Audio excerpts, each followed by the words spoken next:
एक बार एक नौजवान ने कॉलेज की पढ़ाई पूरी करने के बाद बिजनेस शुरू किया। सब कुछ अच्छे से चल रहा था। फिर एक बड़ी कंपनी के लिए काम करने का मौका मिला। उसके लिए उसके पास पैसे नहीं थे। उसने बैंक से बहुत सारा लोन लिया और अपना कॉन्ट्रैक्ट पूरा किया, लेकिन कंपनी को माल पसंद नहीं आया और डील कैंसिल हो गई, जिसके कारण उसकी सारी प्रॉपर्टी बिक गई और वह डिप्रेशन में चला गया। उसे लगा सब कुछ खत्म हो गया और नकारात्मकता उसके मन में घर कर गई। उसे हर समय आत्महत्या करने का ही विचार आता रहता कि अब कुछ नहीं बचा, मुझे मर जाना चाहिए।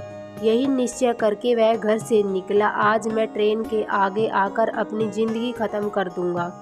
रास्ते में जब ट्रैफिक सिग्नल पर रुका, वहाँ एक 8 साल का बच्चा गुब्बारे बेच रहा था। उस नौजवान ने उस बच्चे से पूछा, तुम इतनी छोटी सी उम्र में गुब्बारे क्यों बेच रहे हो? तो उस बच्चे ने जो जवाब दिया, उससे वह नौजवान स्तंभ रह गया। उसने कहा, मुझे भूख को हराना है और ज़िंदगी से जीतना है। उस नौजवान ने सोचा, मैंने मर तो जाना है। तो मरने से पहले उसने बच्चे से सारे बैलून खरीद लिए और उसे पैसे दे दिए और आगे चला गया। लेकिन उस बच्चे की कही हुई बातें उसे सारे रास्ते परेशान करती रही। इतने छोटे से बच्चे ने इतनी गहरी बात क्यों कही? इसके पीछे क्या कारण था? मैं अपनी परेशानी में उससे पूछना ही भूल गया। उसके मन में आया कि मरने से पहले एक बार उस बच्चे से उसकी परेशानी का कारण पूछा जाए। वह वापस उस सिग्नल पर गया, लेकिन वह बच्चा वहां से जा चुका था। उसने आसपास वाले लोगों से पूछा कि वह बच्चा जो गुब्बारे बेच रहा था वह कहाँ गया।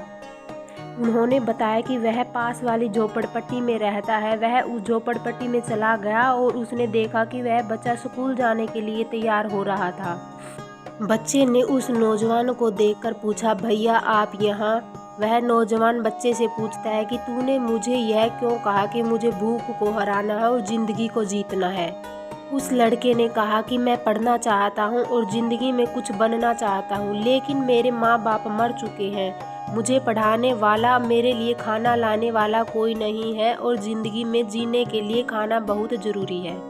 इसलिए मैं सुबह गुब्बारे बेचकर अपना खाना लाता हूँ और उसके बाद पढ़ने जाता हूँ। शाम को मैं अपने छोटे मोटे काम करके अपने खाने का इंतज़ाम कर लेता हूँ। मेरी ज़िंदगी में बहुत बड़े बड़े सपने हैं। उसे पूरा करने के लिए ज़िंदा रहना बहुत ज़रूरी है और ज़िंदा रहने के लिए खाना बहुत ज़रूरी है। इसलिए मैंने आपको कहा था कि मैं भूख को हराना चाहता हूँ और ज़िंदगी को जीतना चाहता हूँ। बच्चे की यह बात ने उस नौजवान के दिमाग को झकझोर कर दिया कि अगर एक छोटा सा बच्चा ज़िंदगी के लिए इतना संघर्ष कर रहा है, मेरे पास तो फिर भी बहुत कुछ है ज़िंदगी में करने के लिए। मैंने अपनी परेशानी में अपने माँ बाप के बारे में तो सोचा ही नहीं, जो मुझसे इतना प्यार करते हैं और मेरे लिए हर चीज़ का इंतज़ाम करते हैं। और दूसरी तरफ यह बच्चा है जो हर काम खुद करता है और फिर भी अपनी ज़िंदगी से में कितना संतुष्ट है और कितना आशावादी है। उसने फिर निश्चय किया कि अब मैं मरूंगा नहीं, ऐसे बच्चों के लिए ही काम करूंगा, क्योंकि इस बच्चे के कारण मेरी ज़िंदगी बची है। फिर उसने ऐसे बच्चों के लिए एक संस्था बनाई जिनके माता पिता नहीं थे और पढ़ना चाहते थे। इस तरह उसने नैतिक जिम्मेदारी निभाई, अपना बिजनेस एक नए सिरे से शुरू किया और समय के साथ वो कामयाब भी हो गया। इसलिए नकारात्मकता को कभी भी अपने मन में घर ना करने दें। जिंदगी में लक्ष्य ढूंढें जिसके लिए आप जी सकें। अगर मरने का विचार आपके मन में आए तो अपने माता पिता के बारे में ज़रूर सोचें। आपसे जो प्यार करते हैं उनके बारे में सोचें। एक अच्छे डॉक्टर से सलाह लें। कुछ लोग थोड़ी सी परेशानी आने पर ईश्वर को उलाहना देना शुरू कर देते हैं, लेकिन ईश्वर ने उन्हें जो सहज ही दिया है उसे भूल जाते हैं। किसी ने क्या खूब कहा है कि शुक्र है मेरी ज़िंदगी में रुकावटें हैं, इसका मतलब मैं जिंदा हूँ, क्योंकि मुर्दों के लिए तो लोग रास्ता छोड़ दिया करते हैं। कहानी अच्छी लगी तो कृपया लाइक और चैनल को सब्सक्राइब ज़रूर करें।